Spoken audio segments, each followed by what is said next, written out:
Hello everyone, it's Mary Grace Whitfield here, coming to you from Ontario, Canada. And originally from Iloilo, Philippines. Yes, Ilongga. Kumusta ang mga Ilonggo dyan all over the globe? Hope you guys are doing well. And it's Tuesday afternoon here in Canada. So kagigising ko lang. Ang sarap lang ng feeling na hindi ko kailangan gumising ng maaga. Para lang makapagtrabaho. Kanina naisip ko, paano kung hindi ako lakas ng loob para i-take itong business na ito na seryoso.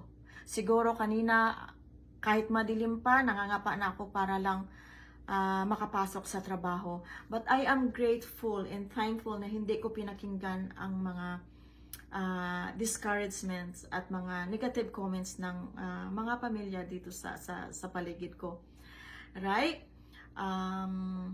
Although I must admit na pinakinggan ko sila noong una, kaya it took me 6 years bago nagseryoso sa business na ito.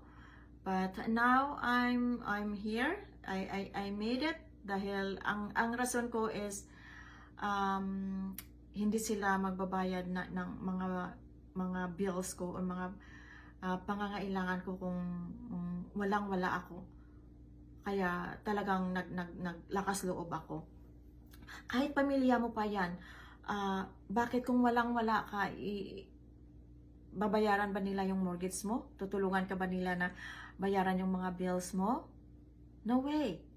Kung magkasakit ka, babayaran ka ba nila para sa mga pangangailangan mo? I doubt. Right? Kaya huwag makinig sa mga negative comments. Sa mga naysayers. Yung mga naysayers na yan, kahit pamilya or kaibigan mo pa yan, bakit? Yung mga yan, successful ba yung mga yan sa buhay? Kung hindi rin naman, then don't follow them. Don't listen to them.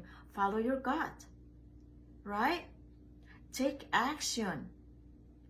Pero kung sa tingin mo na mga successful naman sila, then follow their footsteps. As simple as that. Do things what naysayers don't do. Okay? Kasi yung mga hindi successful, yung mga taong hindi successful sa buhay, yun yung mga hindi gumagawa ng mga ginagawa ng mga taong successful sa kanilang buhay. Kaya, wag tularan. Okay? Natuto ako dyan. Kaya nag-iba yung pananaw ko sa buhay, nag-iba yung perspective ko sa life. Kaya, ito ako ngayon. We are surrounded with limitless opportunities. Tayo lang ang nagre-refuse. Takot kasi tayo eh. Ang sa atin palagi is, baka hindi ko kaya yan. Hindi ko linya yan. Hindi ko hilig yan. Busy kasi ako eh. Busy ako sa work ko. Lahat kami dito na pumasok sa business na to, may mga ganyang excuses. Pero pinaglabanan namin yan kasi gusto naming mabago ang buhay ng aming mga pamilya. Right? Kaya, ito na ako ngayon. For just more than 5 months, nagbabawas na ako ng number of days ko. Bagay na hindi ko nagawa for number of years. Inano ko lang to noon eh, yung parang pinapanalangin ko lang na sana something will fall right in front of me, na magkaroon naman kami ng kaunting ahon sa buhay. Hindi na lang palagi yung ugaga ka palagi, tapos nabuworry ka palagi kung ay pag next month baka ganito na naman, kulang na naman ang pambayad ko. Pero ngayon kahit nasa full-time job ako, my automated online business is working for me in the background. Kahit nagtatrabaho ako. Pero of course, pagdating, I have to make time for my business too when I get home. At nights, kailangan ko ring mag-spend ng some time para sa online business ko. Para pag busy na naman ako the next day, my automated online business has something to do for me to generate income. Okay? So, that's why naglakas loob ako na magbawas ng oras days ko sa almost 7 days a week ko na trabaho kasi alam kong makakover na ako ng online business ko. And I'm thankful for that, right? So, kung gusto niyo malaman kung ano ang business na ito, message nyo lang ako. Nandito lang ako para tutulong sa inyo para makapag-umpisa rin at makatulong din sa pag-abot ng mga pangarap ninyo sa buhay at sa pamilya nyo. Okay? Nasa attraction marketing tayo. Hindi tayo nagbibinta. Right? So, we are more on advertising.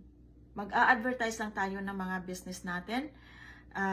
Tayo yung nag-iisang may-ari ng business natin. Kaya kailangan nating i-advertise yun. Okay? Pero hindi tayo nagbibenta dito.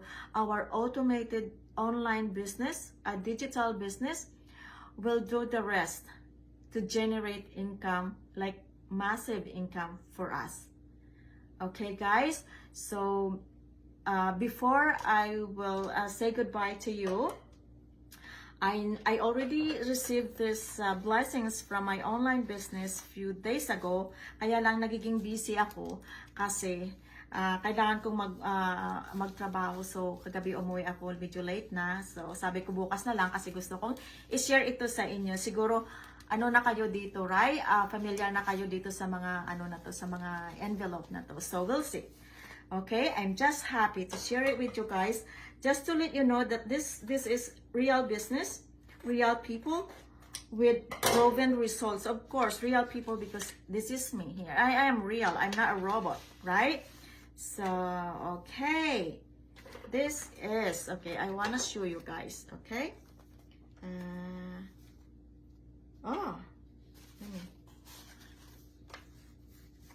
Okay. I've got 2 checks here. Okay, I've got 2 checks. Okay. So, we'll see with the other one.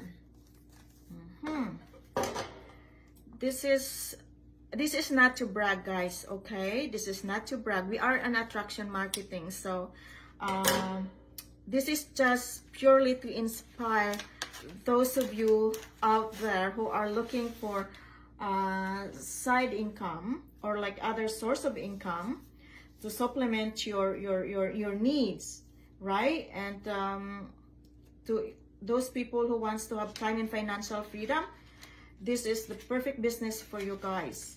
Okay, our affiliate company has been in the industry for more than 50 years, so you know it's gonna be here for forever. This is real business. Okay, another check. Okay, 1, 2, 3. 1, 2, 3. So I've got 5 checks. Okay, so guys, I know I'm not gonna tell you the but for sure it's 4 figures. Okay, guys, so hope I was able to inspire you, because those days when I was just watching my friends doing the same, like showing their blessings from their online business, akala ko noon gumagawa-gawa lang sila, right? Yun ang palagi kong sinasabi kasi yun ang nasa isip ko noon. Pero ngayon na ako na ang gumagawa, guys, I'm telling you, it's real business, real people with real results. Okay?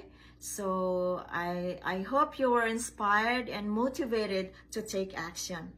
Okay? Just contact me or message me on my page, or connect with me at www.sgwitzel.com. It's www.sgwitzel.com.